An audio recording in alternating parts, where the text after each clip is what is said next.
পত্র পত্রিকাগুলি অনাবরত লেখে যে শিবির রক কাটে।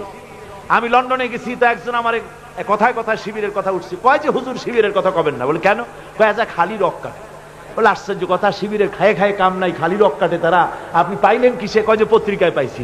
আমি তখন বললাম, দেখেন কোরআন শরীফের সূরা হুজুরাত 26 পারা, কোরআন শরীফে আল্লাহ পাক বলেছেন ফাসেক কর্তৃক পরিবেশিত খবরকে যাচাই না করে বিশ্বাস করো না। আজকে পত্র পত্রিকার কাজ, তাদের কাজ হচ্ছে অধিকাংশ, সব না, সাংবাদিকতা এক মহান পেশা। এই মহান পেশাকে অনেকে নিজের নিজস্ব চিন্তা এবং নিজস্ব দর্শন অনুযায়ী প্রতিপক্ষকে ঘায়েল করার জন্য হাবিজাবি তারা লেখে। ইসলামী ছাত্র শিবির রক কাটে না, গলা কাটে না, মিথ্যে কথা শিবিরের বিরুদ্ধে বলা হচ্ছে।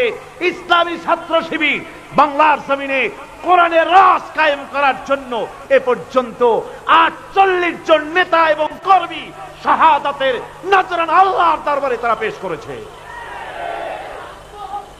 সুতরাং এই শহীদি কাফেলা ইসলামী ছাত্র শিবিরকে আমরা আমাদের অন্তরের অন্তঃস্থল থেকে মুবারকবাদ জানাই। আল্লাহ তাদেরকে কবুল করুন, জোরে বলেন আমিন। বিরোধিতা কেন?